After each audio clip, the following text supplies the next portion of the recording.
But first, Opposition Leader Peter Dutton took the extraordinary step today, calling on Australians to boycott Woolworths. Now, that's not that difficult because increasingly most of us can't afford to buy groceries, but it wasn't the cost of groceries, it was rather Woolworths' decision not to stock Australia Day merchandise in the lead up to January 26. Here he is getting fired up on Sydney radio.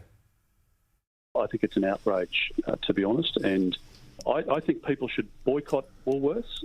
I would advise very strongly to take your business elsewhere, to go to IGA or Coles or Aldi.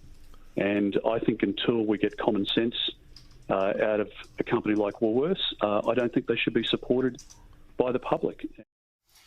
So, while Scott Morrison used to pride himself on not getting involved in the culture wars, Peter Dutton has marched straight in, accusing the supermarket giant of being more focused on woke than providing customer service for Australians. Here's a bit more of what he had to say. I think they're trying to please their investors. They're trying to please the political leader of the day, and this is why they came out in support of The Voice. A lot of the investors demand all of these woke agendas. The customers need to send a very clear message to them that nonsense has to stop. If you've got spare time and you've got spare cash, bring down the prices of your items. What do you think, Liz? Like I said, Scott Morrison didn't want to get involved in culture wars, but Peter Dutton is showing no such reticence. Good move? Absolutely, and he's hit the nail on the head there by talking about they're trying to keep their investors happy. The two major shareholders of Woolworths are BlackRock and Vanguard, that evil global elite who own basically everything and therefore everyone. And they're solely responsible for marching out Agenda 2030. And if you know what that's all about, you don't want to shop at Woolworths. Stop giving your money to people who hate you and see human beings as a scourge on the planet. We've got to cut down the population, etc., and so on. They've written books on these things. They've been very open about what this agenda means. They sell it under false pretenses. But I think this is such a strong move from Dutton. It has to be unprecedented that an opposition leader or any MP in this country with this kind of seniority has called for a boycott of such a major supermarket chain. And I hope Australians are listening, they're paying attention, and they vote with their dollar, because we have the power, Cal. Of course we do. We've got our dollars. They're dependent on us to spend with them, otherwise they wouldn't exist. They are. And I think what Dutton has called this really well, because he's recognised this is a war. People have declared war on Australia Day. They are determined to destroy Australia Day, and they won't stop until they do. Now, I'll tell you what the truth is about Australia Day. I will get emails about this, and I will upset some people. The truth is that on the 26th of January, 1788, civilisation arrived in Australia.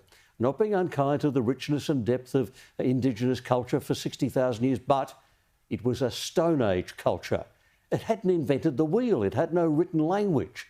What arrived here was a written language, engineering, the use of metal instruments. It was things like the rule of law and trial by jury and presumption of innocence, education and medicine, and eventually democracy. Now, I know a lot of terrible things happened. Bad things happened in our history. But our history was not all bad. Jacinta Price made this point when she spoke at the National Press Club. In fact, what that colonialism brought was better than what was here before. They benefited. A lot of Indigenous Australians have benefited enormously.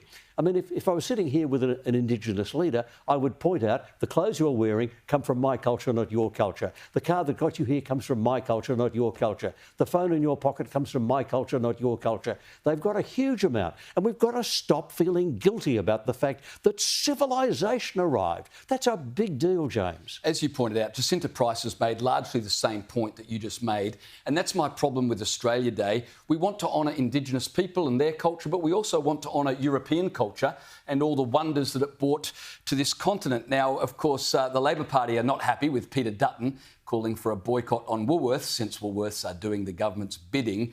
Maybe there's a reason for that, Liz. Maybe they've watched Qantas and seen, you know, if you help elbow along with his agenda, you get certain favours, such as, you know, Qatar Airlines not having their flights approved, with some ACCC investigations into Woolies. Maybe Woolies are just making sure they get favourable treatment. But Queensland Senator Murray Watt had this to say about Peter Dutton's intervention into the debate. Our government is focused on the war on inflation. Peter Dutton is always focused on a culture war. Our government is focused on the prices that supermarkets charge. Peter Dutton is focused on the kind of thongs that supermarkets sell.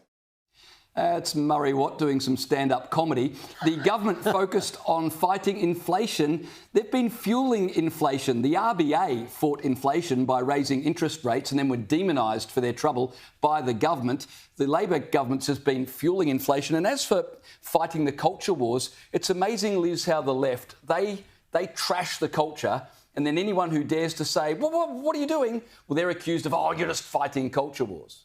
Yeah, and we wish you would too. Because in this instance, we're not talking about a LGBTIQ in schools curriculum type culture wars.